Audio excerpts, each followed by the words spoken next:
सामना संपायच्या आधी जय आणि फिलिपची वाट बघत लारा उभी होती. मजा आली? उत्साहाने तिने विचारलं. हो. जयच्या आवाजातल्या थंडपणाने ती अस्वस्थ झाली. कंटाळा आला. एकट्याचं तिकीट काढलं असतंस तर बियर ढोसत सामना पाहिला असता. फिलिप तुसडेपणाने म्हणाला. अरे जयला तुझ्याबरोबर यायला मिळावं म्हणून ठरवलं होतं हे. तुझ्यासाठी नाही. तिने कसाबसा शांतपणाचा मुखवटा घातला. चल जाऊया आपण. फिलिपकडे न बघताच जयने लाराचा हात धरला. जवळजवळ ओढतच जयने तिला बाहेर नेलं. मावशी, पुन्हा नको पाठवू मला कोणाबरोबर असं. अरे पण मला कळतं सगळं मावशी. खूप राग येतो आईबाबांचा आणि हल्ली हल्ली तुझाही. माझा? मी काय केलं? तुझ्यासाठीच तर धडपडतेय. पण का? तू कोण आहेस माझी? कचकन ब्रेक दाबत रस्त्याच्या कडेला तिने गाडी थांबवली. तिची जुनाट गाडी खाड खाड आवाज करत कशीबशी थांबली. काय म्हणालास तू? काय म्हणालास? पुन्हा सांग. तिचा क्रुद्ध चेहरा, थरथरणारे हात पाहून जय घाबरला.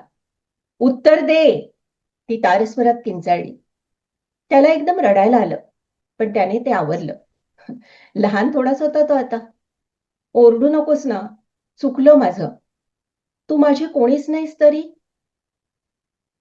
ती त्याच्याकडे पाहत राहिली.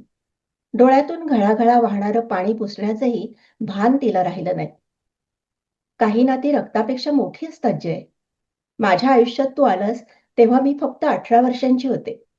माझाच मुलगा म्हणून वाढवले मी तुला. मुलगा म्हणून वाढवलेस, पण मुलगा आहे का मी तुझा? इतके दिवस विचारावासा वाटणारा प्रश्न त्याने बळ एकवटून विचारला. लाराला पेचात पडून तो मुकाट राहिला. त्याला उत्तर नकोच होतं. त्याने फक्त लाराला वास्तवतेची जाणीव करून दिली होती. त्याच्याही नकळत. इतक्या वर्षांचा हिशोब मांडल्यासारखंच झालं की हे.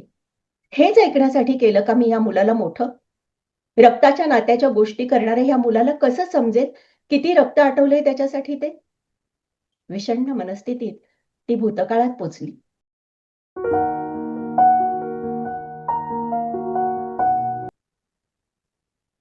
लगेच ये लारा. नीलच्या कुजबुजत्या आवाजाने ती गोंधळली.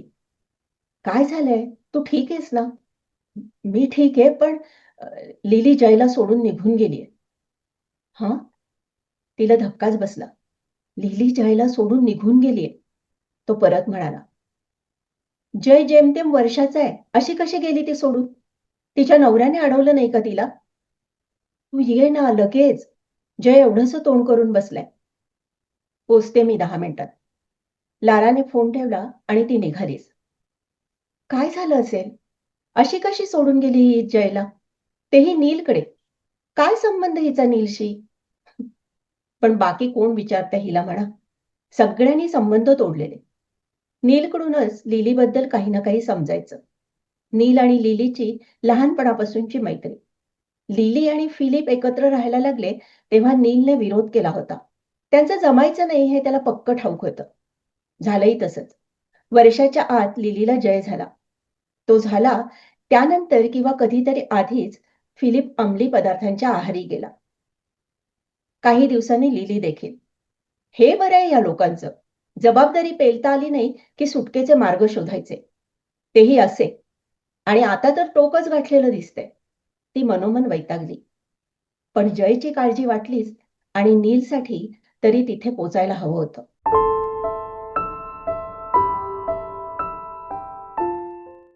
ती पोचली तेव्हा नील दारात उभाच होता जयला घेऊन. जय तिच्याकडे झेपावला. त्याला उराशी कवटाळत लाराने प्रश्नार्थक नजरेने नीलकडे पाहिलं. आठवडाभर माझ्याकडेच होती. फिलिप गेले 8 दिवस घरी आलेलाच नाही. पैसे मागत होती उसने. दिलेस? छे, पैसे दिले की ते ती उडवणार नशेसाठी. परवा दूध म्हणून आणायला म्हणून गेली, ती गेलीच. अरे मग लगेच करायचास ना फोन. कुठल्या नात्याने तुला पेचात पाडू? लारा नुसतीच त्याच्याकडे पाहत राहिली. नकाराचं दुःख काळवेळाचं भानही नाही ठेवू शकत. तेही खरंच. पण जाऊ दे, शेवटी झाली ना माझी आठवण. ती पुटपुटली. मी फिलिप घरी आलाय का पाहतो. तिने मान डोलावली. नीलने जयचा गालगुच्चा घेतला आणि तो बाहेर पडला. बऱ्याच दिवसांनी लारा आज नीलच्या घरी निवांत बसली होती. ती घर निरखीत राहिली. नीलचं मित्रमैत्रिणींनी गजबजलेलं घर भकास उदासवाणा झालं होतं. कपड्यांचे बोळे, कागद, खेळणी, पसाराच पसारा. नील बरोबर एकत्र राहायचं नाकारलं नसतं तर हे घर तिचं झालं असतं. तिने कायापालट करून टाकला असता घराचा. पण एखाद्या माणसाचा कायापालट करणं घराचा कायापालट करण्यासारखं थोडंच असतं. ते जमणार नाही हे माहीत असलं की पर्याय शोधावे लागतात. तिनेही तेच केलं होतं. वर्ष झालं होतं या गोष्टीला. तिच्या निर्णयाने तो निराश झाला. अजूनही खपली धरलेली नाही हे कळत होतं तिला. लारा त्या विचारानेच अंतर्बाह्य ढवळून निघाली. पण तिला त्या दोघांच्या एकत्रित आयुष्याचं चित्र भयावह वाटत होतं. दिशाहीन, तडजोड, निराशा हेच रंग दिसत होते. तो सतत कुठल्या तरी वाद्यात गुंतलेला, कविता लिहून चाली लावण्यात मग्न असलेला. ती हळवी पण व्यवहारी, स्वप्नांच्या दुनियेत न रमणारी.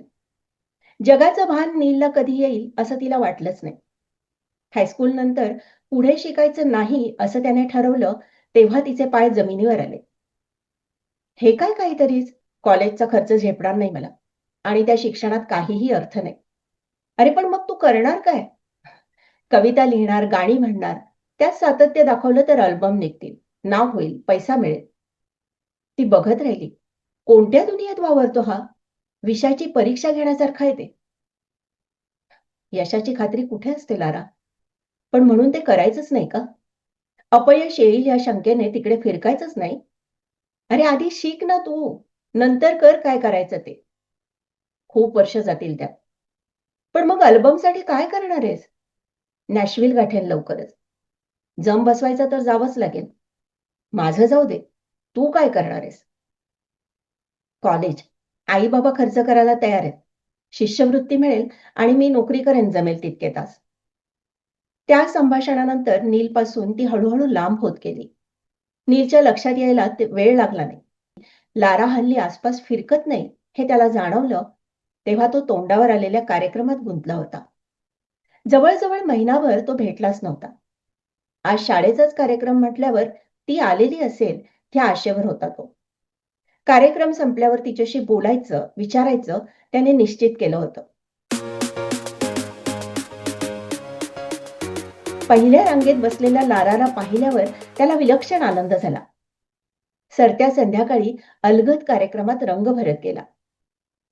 फार छान आवाज आहे तुझा. त्याच्या आसपास जमलेल्या गर्दीतून वाट काढत ती त्याच्यापर्यंत पोचली. तो नुसताच हसला. तिचा हात हातात धरून बाकीच्यांशी बोलत राहिला. लारा रोमांचित झाली. नकळत त्याच्या आणखी जवळ सरकली. कसं व्हायचं ह्याच्यापासून बाजूला? केवळ त्याला शिकायचं नाही म्हणून ह्या नात्याला कोंब फुटू द्यायचे नाही, की जे होईल ते होईल म्हणून साथ द्यायची. त्याचा हातात धरलेला हात तिने आणखी घट्ट धरला. आधार चाचपडतात तसा. गर्दीच्या कोंडाळ्यातून बाहेर पडता पडता त्याने धाडस केलं. तुला कधीपासून विचारायचं होतं. अरे विचार ना. परवानगी कशाला? तिने हसत हसत म्हटलं.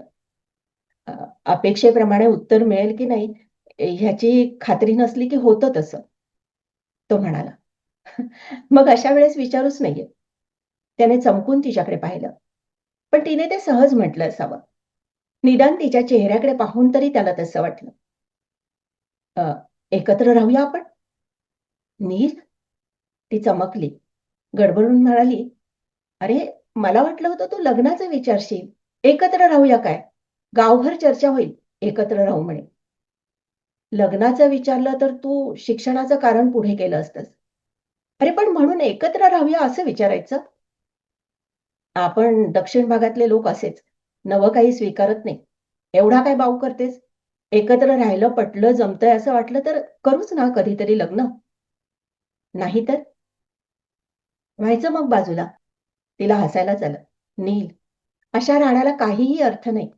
माझ्या किंवा तुझ्या मनात लग्न करायचं असेल तर मग ते व्हायला पाहिजे म्हणून दुसऱ्याच्या कलेने घ्यायचं. सतत त्या विचाराच्या दडपणाखाली वावरायचं. वर्षानुवर्ष. त्यातच मुलंही होऊ द्यायची आणि कुणीतरी एकाने कधीतरी जमायचं नाही ह्या निष्कर्षाप्रत यायचं. हे कधीतरी होऊ शकतं हे माहीत असलं, तरीही या एका निर्णयाने पुढे सगळी फरफटच. असं नातं नकोय मला. काहीतरी शाश्वत हवं आहे. आणि तसंही तू लग्नाचं विचारलं असतंस, तर मी नाही म्हणणार होते. घट्ट धरलेला तिचा हात त्याच्या हातातून निसटल्यासारखा वाटलं त्याला. अ, मी हायस्कूल नंतर शिकायचं नाही ठरवलं म्हणून? तिने नुसतीच मान डोलावली. तू काय करणार आहेस शिकून? अजून ठरवलं नाही. मी पुढे शिकायचं नाही ठरवलं, तरी मला काय करायचंय ते निश्चित आहे. तुला शिक्षण झाल्यावर काय करायचं ते नाही ठरवता आलेलं अजून. पण तरी शिकायचंय. त्यातून माझ्याबरोबर लग्न नाही करायचं हे माहित आहे तुला. समजतच नाहीत मला तुझ्या मनाचे खेळ. खेळ कसं म्हणतोस तू ह्याला? आणि 2 वेगवेगळ्या गोष्टी तू एकत्र करतोयस नील. मग तू करून दाखव त्या स्वतंत्र. मी काय करणार आहे ते माहीत नसलं, तरी तुला साथ देणं कठीण आहे नील. कदाचित तू खूप प्रसिद्ध होशील किंवा नाहीही. आताच नाही सांगता येणार. पण तू कलावंत आहेस. स्थैर्य नसतं अशा व्यवसायात. तू आहेस तसा मला आवडतोस. तू बदलावं असं मी म्हणत नाहीये. तशी माझी अपेक्षाही नाही. असं कुणी कुणामुळेही बदलत नसतं. आहे ते स्वीकारायचं की नाही ते ठरवणं महत्वाचं. ती गप्प झाली. तोही विचारात पडल्यासारखा पावलं टाकत राहिला. चालता चालता दोघांची पावलं 2 दिशेला वळली. दोघंही आपापल्या मार्गाला लागले.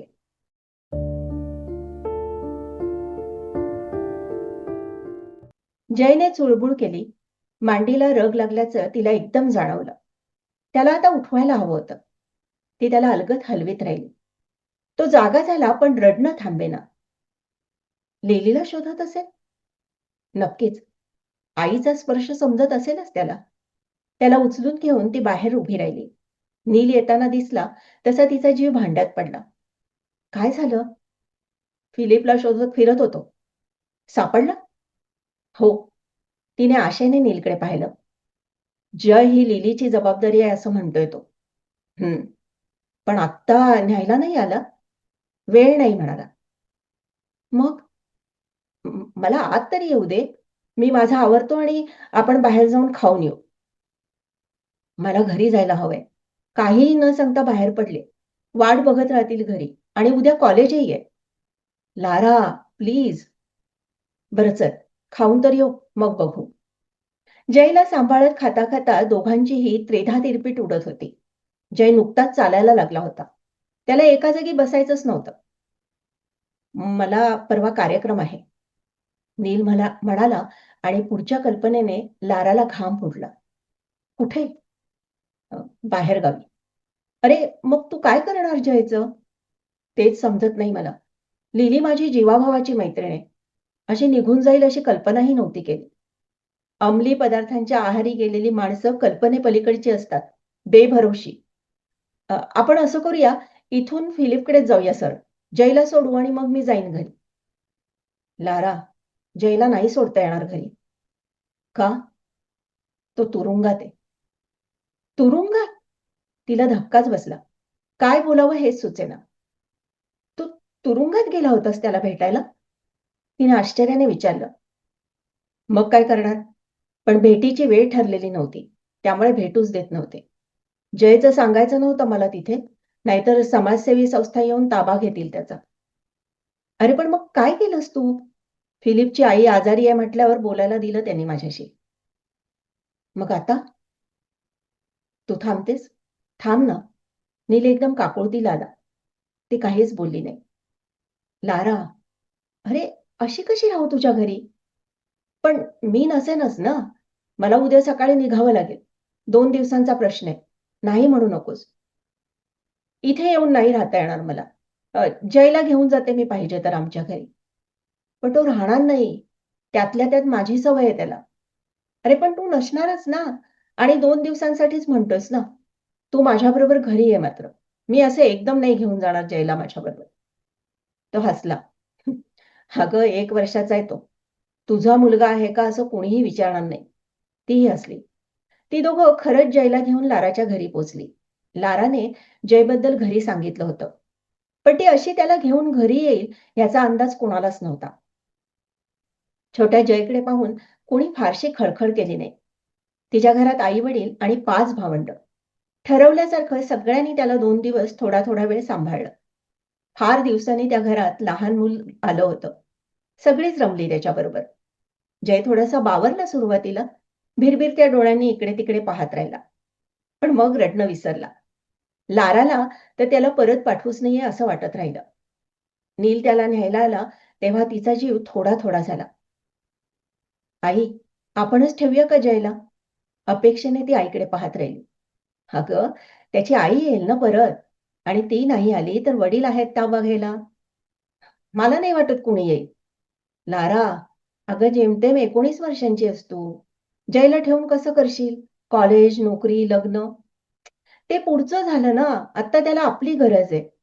लारा आपला मुद्दा सोडायला तयार नव्हती. शेवटी नील मध्ये पडला. लारा, मी पुढच्या आठवड्यात इथेच आहे.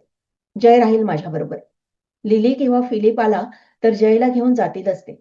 जास्त गुंतून चालणार नाही. निरुपायाने लाराने त्याचं ऐकलं.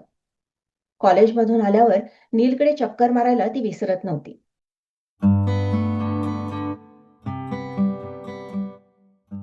लारा घाईघाईत पोचली तर लिली परतलेली.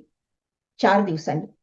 विस्कटलेले केस, तारवटलेले डोळे, 17 ठिकाणी फाटलेली जीन्स, कशाचंच भान नसल्यासारखं वागणं. हाताला लागेल ते घेऊन तिने बका-बका घशात कोंबलं आणि सोड्याची बाटली तोंडाला लावून डुलत्या खुर्चीत बसून राहिली. लारा तिच्याकडे आ वासून पाहत राहिली. जय झोपला होता. पण साधी त्याची चौकशी करण्याच्या परिस्थितीतही नसावं या बाईनं. तिचा जीव जयसाठी तुटला. ह्या क्षणी त्याला घेऊन पळत सुटावं, लांब कुठेतरी निघून जावं. इतक्या लांब की तो पुन्हा लिलीच्या दृष्टीलाही पडता कामा नये. पण त्यातलं काहीही न करता लारा नुसती लिलीकडे पाहत राहिली. तिच्या एकटक नजरेने शरमून गेल्यावर काहीतरी बोलायला हवं म्हणून लिलीने तोंड उघडलं. "कसा आहे जय?" "ठीक." "नील?" "तोही ठीक." मग बोलणं खुंटलं ते नील येईपर्यंत. लिलीला पाहिलं आणि नील भडकलाच. "निघ इथून तू आणि जयला पण घेऊन जा." लिली टक लावून त्याच्याकडे पाहत राहिली. तो पुढे झाला. त्याने डुलत्या खुर्चीला धक्का मारला. "मी काय सांगतोय ते ऐकू येत नाही का?" लिली हमसून हमसून रडायला लागली. तसा तो वरमला. किती लहान आहे तो. लाराही अभ्यास, कॉलेज विसरून करत होती सगळं. पण बास झालं आता. हा असला प्रकार पहिल्यांदा आणि शेवटचा. यापुढे नाही जमायचं मला. माझे दौरे असतात. अर्धा जीव इकडे, अर्धा तिकडे. आणि लाराने का करावं जायचं? केवळ मी विनंती केली म्हणून? आणि माझी तरी ती कोण आहे, की मी तिला हक्काने सांगावं? लाराने चमकून पाहिलं. लिली मात्र बधीर झाल्यासारखी नीलकडे पाहत होती. शेवटी काही न सुचून ती म्हणाली, बरं घेऊन जाते मी जयला उद्या. आज राहू ना मी इथे? चालेल?" "राहा गं, पण तू तुझ्या घरी का नाही जात?" "तिथे जाऊन काय करू?" पुढे लिली काही बोललीच नाही. फिलिप त्रास देत असेल हिला, की दोघं मिळून अंमली पदार्थांच्या गुंगीत जयला विसरून जातात, म्हणून ही येत असेल इथे. पण आत्ता तर तो तुरुंगात आहे. काय कारण असेल? लिलीकडून समाधानकारक उत्तर मिळत नव्हतं. फिलिपचं घर मोकळंच आहे की. तो तुरुंगात आहे हे माहिती आहे ना? नीलने विचारलं. "हे बघ नील, मी इथे राहिलं तर चालेल की नाही सांग, नाहीतर मी निघते रे." नील चिडून काहीतरी बोलण्यात तितक्यात लाराने विषय बदलला. लिली तशीच खुर्चीत झोपली, पाय दुमडून. नीलही काही न बोलता आत निघून गेला. लारा तिथेच बसून राहिली. त्यानंतर हे असंच चालू राहिलं. कधी लिली 1-2 दिवसात परतायची, तर कधी महिना गेला तरी तोंड दाखवायची नाही. जयला कळायला लागलं होतं.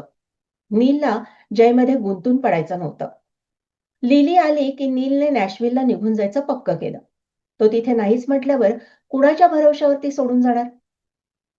ठरवल्याप्रमाणे तो खरंच निघून गेला.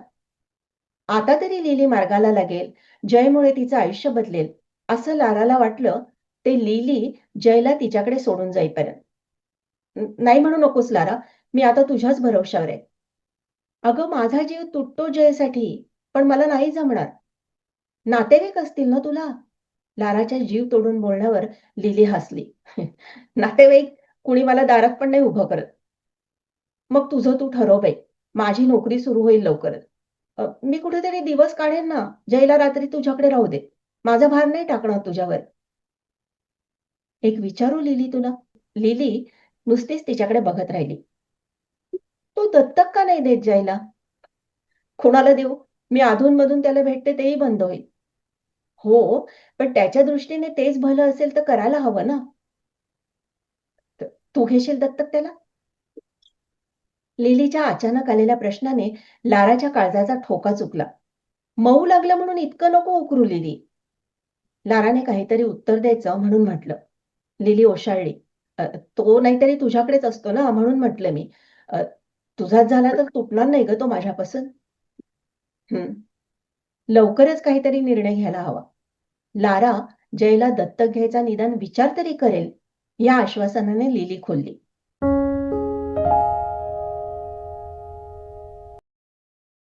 लारा नोकरीत रुळली. लिलीही सुधारली. नीलच्याच घरी राहत होती. जयला अचानक सोडून जात नव्हती. त्या एका वर्षात फिलिपही बरा वागत होता. नीलच्या आणि लाराच्या भेटीही तो कधी गावाकडे फिरकला तरच होत होत्या. नीलला ती टीव्हीवर पाहत होती. आता तो तिचा कुणीही नव्हता. कुणाचाच नव्हता. यशाने त्याला फार वरच्या पायरीवर नेऊन उभं केलं होतं. दृष्टिक्षेपात न येणाऱ्या पायरीवर. सगळं सुरळीत पार पडतंय म्हणेपर्यंत फिलिप पुन्हा तुरुंगात गेला. लिली जयला घेऊन लाराकडेच राहायला आली. लाराची जागा लहान पण शाळेजवळ होती. जय ती शिकवायची त्याच शाळेत जायला लागला. लिली मात्र पुन्हा दिवसच्या दिवस घरात बसून राहायला लागली. तिला पुन्हा मार्गावर आणण्याचे लाराचे प्रयत्न तोकडे पडत होते. कंटाळून लाराने लिलीच्या बाबतीत जे होईल ते होईल असं म्हणत दैवावर भरवसा टाकला. नाहीतरी कधीतरी ती पुन्हा जाणारच. आता काळजी करायची ती फक्त जयच्या मनाची, त्याच्या भावविश्वाची. जयने अभ्यास करण्यासाठी पुस्तक उघडलं, पण त्यात लक्ष लागेना. काल रात्रभर त्याने लाराबरोबर आईची वाट पाहिली होती. संध्याकाळी ती फिरून येते म्हणून बाहेर पडली, ती परत आलीच नव्हती. लाराने त्याला झोपायला लावलं. हे नवीन नाहीये आपल्याला नील. ती येणार नाही आज हे कळत नाही का तुला? खरंच होतं ते. तो निमूटपणे झोपायला गेला. दुसऱ्या दिवशी शाळेतही गेला. घरी आला तो अधीर मनाने. आल्या आल्या आई दिसेल अशी भाबडी आशा मनात ठेवूनच त्याने दार उघडलं. समोर कोणीच नव्हतं. खूप राग आला त्याला आईचा. गेले 6 महिने ती घरीच होती. असून नसल्यासारखी असली तरीही तिचं अस्तित्व हाच त्याचा आधार होता. लारा आणि आई हीच 2 माणसं त्याचं जग होतं. लाराच्या वाटेकडे तो डोळे लावून बसला. ती आल्यावर मात्र त्याने चिडचिडच केली. किती वेळ लावलास? मला कंटाळा आला. अरे, शाळेतून मध्येच कसं येणार? गृहपाठ झाला? शाळेतच. मग खेळायला जायचं ना बाहेर. हं. त्याच्या मधल्या रागाने तिला हसू फुटलं. तो तिला येऊन बिलगला. अरे, काय झालं तुला एकदम? त्याला कुशीत घेत तिने त्याच्या डोक्यावरून हात फिरवला. त्याला एकदम रडू फुटलं. रडू नकोस रे असा. काय झालं ते सांग ना. तू आई-बाबासारखं सोडून नाही ना जाणार मला? त्याला एकदम घट्ट कुशीत घेतलं तिने. तोही तिला बिलगला. मी तुला सोडून कुठेही जाणार नाही. खरंच? खरंच. तिने त्याच्या हातात हात दिला. पळ आता. आले ते मी इथेच बसले. जय खुशीत तिथून निघून गेला. तसं तिला बरं वाटलं. अधूनमधून जयचा अस्वस्थपणा त्याच्या वागण्यातून डोकावत राहील. चिडचिड, आदळआपट, काही वेळेला बोलणंच बंद. लाराही त्याला सोडून निघून जाईल की काय ही भीती त्याच्या मनात बसली होती. लाराला खरंच त्याला दत्तक घ्यावं असं वाटायला लागलं होतं. पण धीर होत नव्हता. आत्ताही हातात चहाचा कप घेऊन ती डुलत्या खुर्चीत बसली. खिडकीतून बाहेर खेळणारा जय तिला दिसत होता. एकेका घोटाबरोबर तिला दत्तक घेण्याच्या मार्गातले त्याला वाढवताना येणारे अडथळे दिसत होते. निर्णयाकडे झुकणारं मन हेलकावे खात होतं. स्वतःच्या भविष्याचे पंखच तर आपण कापून टाकत नाही ना, या शंकेने तिचा हात थरथरला. हिंकळलेल्या कपातून पडलेल्या गरम चहाचा डाग कपड्यावर उठून दिसत होता. असंच असेल का आयुष्य? अविवाहित मुलीने दत्तक घेतलेला मुलगा म्हणजे डाग? ती दचकली. विचारातल्या संकुचितपणाने शरमली. घाईघाईने तिने तो डाग पाणी लावून सोडला. पुसट केला. मनातल्या वादळाला शांत केल्यासारखी ती खुर्चीवर रेलली. बराच वेळ. त्यावेळी मनात डोकावलेला विचार आज जयच्या बोलण्याने पुन्हा वर काढला. घ्यावं जयला दत्तक? तिने गाडीतच मूकपणे बसलेल्या जयकडे पाहिलं. मनातलं वादळ लपवण्याच्या प्रयत्नात तो रस्त्यावर नजर लावून बसला होता. तुला दत्तक घेऊ मी? तिच्याकडून आलेल्या अचानक प्रश्नाने तो दचकला. काय? तुला दत्तक घेऊ मी? तुला दत्तक घेतला की माझा होशील तू? खरंच? खरंच? अ, गंमत करू नकोस हं मावशी. तो चांगलाच गोंधळला. अशी कशी गंमत करेन जय? पण वाटतं तितकं सोपं नाही हे लक्षात ठेव. तुझी आई खुश होईल, पण फिलिप त्याला जेवढे अडथळे आणता येतील तितके आणणार हे नक्की. मला मनस्ताप होईल, तुला प्रचंड त्रास. यातून निभावशील? तुझं वय अडनीड आहे. आपल्यासारख्या एखाद्या समाजसेवी संस्थेची मदत घ्यावी लागेल. त्यांच्या मदतीने कोर्टात तुझी आणि माझी बाजू मांडता येईल. पण तिथे तुला उलटसुलट प्रश्नांच्या कचाट्यात अडकावं लागेल. आहे तुझी तयारी? तो काही कळत नसल्यासारखा बराच वेळ तिच्याकडे पाहत राहिला. अरे असा बावचळू नकोस. तू नाही म्हटलंस तरी माझ्याकडेच राहशील. जयने अलगद तिच्या खांद्यावर डोकं टेकलं. त्याच्या केसातून हळुवारपणे हात फिरवला.